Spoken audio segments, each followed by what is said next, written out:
I'm going to give sort of a big overview of the series and sort of why we're doing this, how we got here.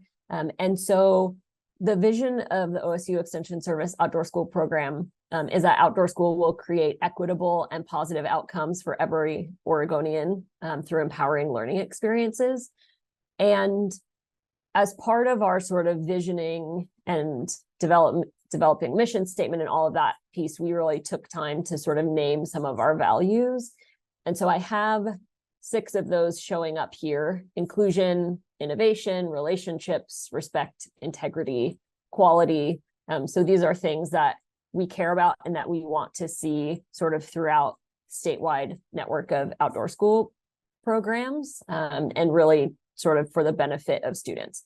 And so we were thinking about sort of what role does continuous learning within organizations, both our own organization and all of the organizations within that sort of outdoor school ecosystem, play in helping to reach this vision. And so I'm going to sort of call out 2 other ones. So equity, we acknowledge that some communities are historically underserved and underrepresented, and we must work to identify and eliminate barriers that prevent fair treatment, access, opportunity, and advancement, so they may fully participate in outdoor school. And so basically, this is a recognition that the current state of affairs is not equal. And so if we treat everyone equally, we're never going to be able to sort of rebalance those conditions. And then also cultural responsiveness. So we commit to learning and acknowledging how our own cultural identities act as lenses through which we view others and their experiences. We recognize the importance of including the cultural experiences of others in all aspects of our work. And so we were kind of thinking about, these are values of our organization. And we've heard a lot over the years from folks who are interested in more support around evaluation and how to actually use evaluation for learning and program improvement, not just as a way to sort of grade themselves or fill out a grant report. I mean, sometimes grant reports need to happen, like some of that stuff needs to happen, and also doesn't quite recognize the full power of evaluation to help us move our programs forward. And so this series is meant to really sort of mesh those 2 ideas together, like of these values around equity and cultural responsiveness and this idea of evaluation for learning, and show that they're really, we shouldn't ever be separating those. And so that's sort of where we started from in the creation of this series. And so some of you may remember back at the beginning of this calendar year, we held a couple of sort of like listening sessions about evaluation to learn more about how programs are gathering information about outdoor school, about their own program, about student outcomes, sort of what's happening with that information.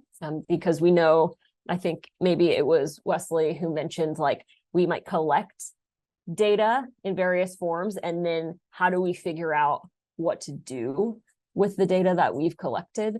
So we had these couple of meetings to sort of learn what's the current state of affairs and what are people most interested in learning about. And that's how we created the series learning outcomes that are sort of guiding this entire series.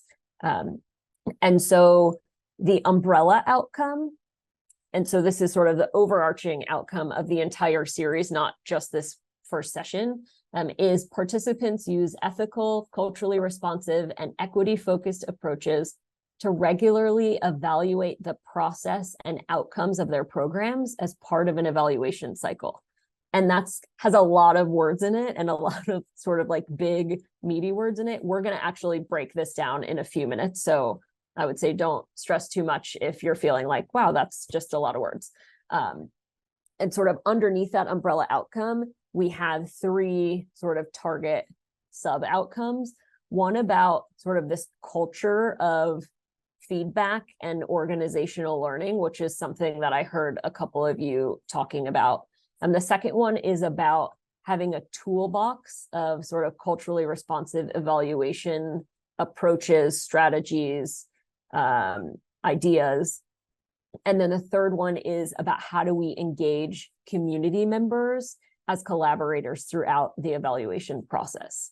So we developed these outcomes sort of based on those listening sessions that we had at the beginning of the calendar year. And then, of course, Stephen and Deborah have a lot of expertise in evaluation and work with a lot of different outdoor school providers and other individuals around the state. And so we're able to bring some of that experience to the crafting of these as well.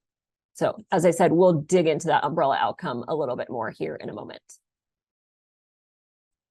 That was sort of the like nuts and bolts of how we got to where we are and structurally where we're going.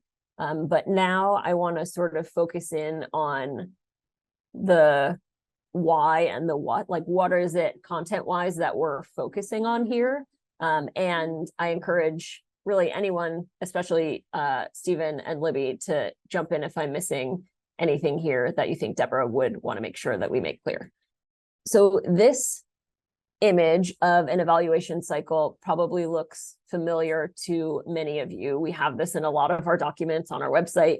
And basically it's sort of a simplified model of a process of what evaluation for learning can look like. So we consider, monitor, and evaluate. So sort of what is it that we're doing? We think about, okay, what did we learn from that? And how are we going to sort of move forward and implement change based on what we learned? And then in that third phase, okay, we are actually going to implement change, go out, do work, change the way that we're doing things.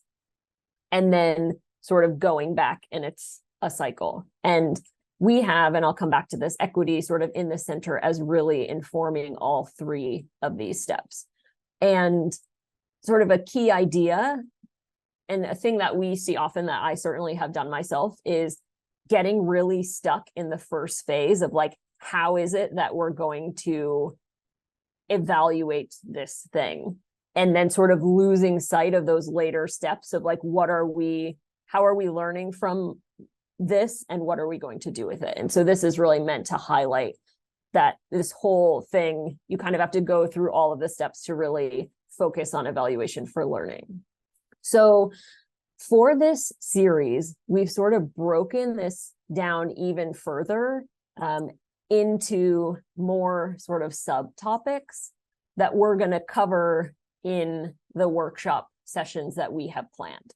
Equity has been in the center of all of these diagrams, but this slide is really to emphasize that we're not treating equity as like a separate step in this cycle as something where you do purpose and identity and then you do the equity step, right? It's something that sort of feeds in to every one of these steps that we've broken out of this cycle. And so we know that all of you are coming with various ways that you interact with your communities, your own expertise in areas related to equity, cultural responsiveness.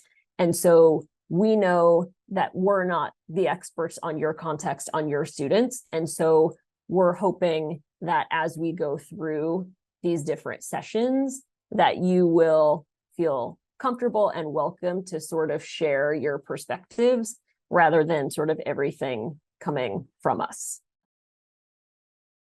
So we're going to sort of unpack that series learning outcome. So this is the same slide that we looked at before that has the umbrella outcome and the 3 sub outcomes. And we're going to focus just on the umbrella outcome. So I'll read that again. Participants use ethical, culturally responsive, and equity-focused approaches to regularly evaluate the process and outcomes of their programs as part of an evaluation cycle. And there's some key words in here, and ethical, culturally responsive, equity, evaluate, process, outcomes, evaluation cycle. What I would like you to do, either on a paper or in your head, whatever feels good to you, is think about those keywords, which we will paste into the chat. Draw these 2 scales, one about headspace. So this is sort of about your understanding of those keywords. Do you know what ethical means? Do you know what culturally responsive means? Does that definition feel clear to you or unclear to you? And then heart space. Does that idea resonate with you or make you kind of uncomfortable? You're sort of not quite sure what to do with that idea. And so on your scales, again, on paper if you have it, but if you're someone who doesn't work well on paper or you don't have any paper, you can do it in your head. Where would you put these different keywords on those two scales? So headspace, is this word, the meaning of this word clear or unclear to me? And in my heart space, does this resonate with me or feel uncomfortable to me?